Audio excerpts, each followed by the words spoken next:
something you can actually do today. What does that mean? I think kind of one of the thoughts we might immediately sort of think is, well, instead of storing up your money, give it to the church or a nonprofit. There is a kernel of truth there. It's just that it's a kernel. It's too small. It's not the...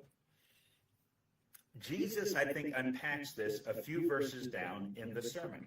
Because he goes from, okay, don't store up things for yourself on earth, store up treasure in heaven. And then he goes into, don't even worry about stuff that much. The clothes and food and whatever.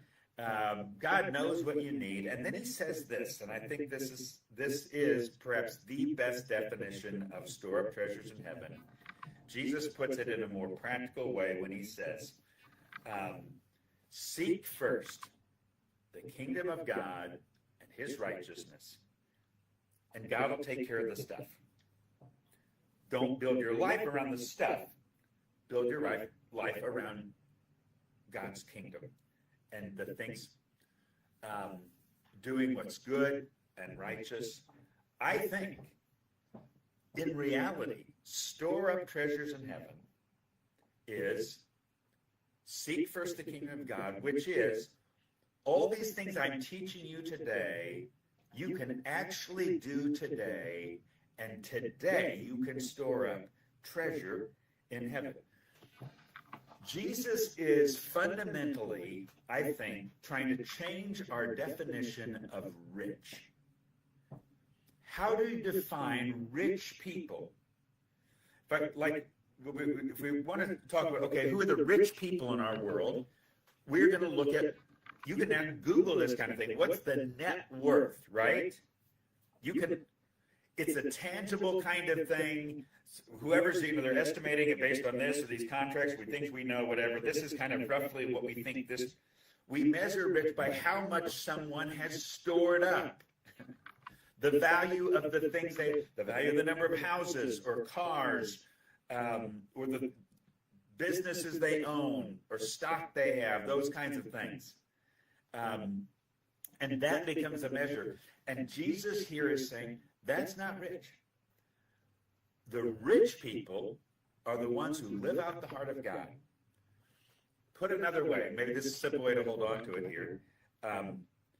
Rich is not about how much you store. Rich is about how much you serve.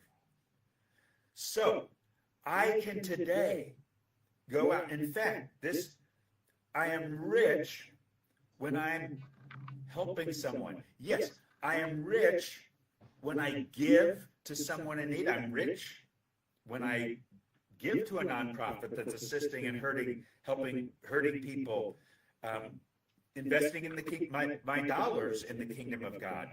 But that's only one tiny bit, right? If you don't have a penny to your name, you can store up treasure in heaven, right? Because you can go encourage, and you can go assist and help. You can go forgive and reconcile. You can go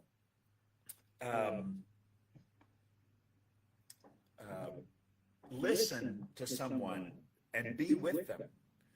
Now, what's interesting, there will always be a friction between these two definitions of rich, because serving people always takes time. And what do we say? Time is money, right? We say time is money.